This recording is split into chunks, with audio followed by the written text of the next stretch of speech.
At least 10 people were injured when fireworks were shot from a moving car into a crowd of pro-democracy activists in Hong Kong. Video on social media showed people running for cover as fiery trails were shot towards them outside a police station in Tin Shui Wai district. The activists had been supporting a small number of protesters who had been detained inside the station. Tensions are high in Hong Kong after weeks of anti-government protests. The incident early on Wednesday came as more than 40 activists appeared in court charged with rioting, after a protest on Sunday ended in violent clashes with police. If convicted, they could face up to 10 years in prison. Campaigner Jack Hazelwood posted videos of the attacks collated from the private messaging app Telegram and other online sources.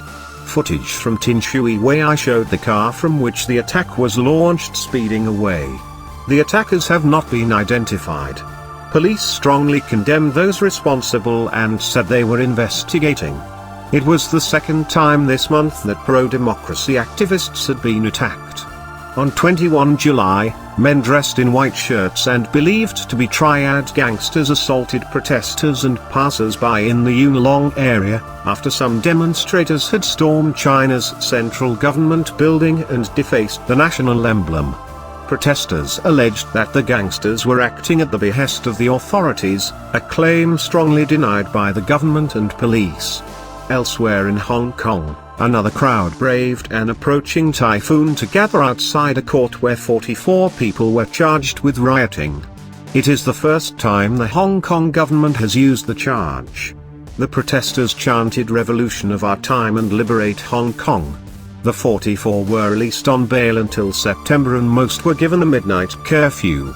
Those gathered outside were in defiant mood. "I'm not scared to protest. This whole thing today is just making me more angry," said one protester, who gave his name as Gartner. China has largely allowed Hong Kong's authorities to deal with the protests, but fears are growing that it could step in if disruption continues.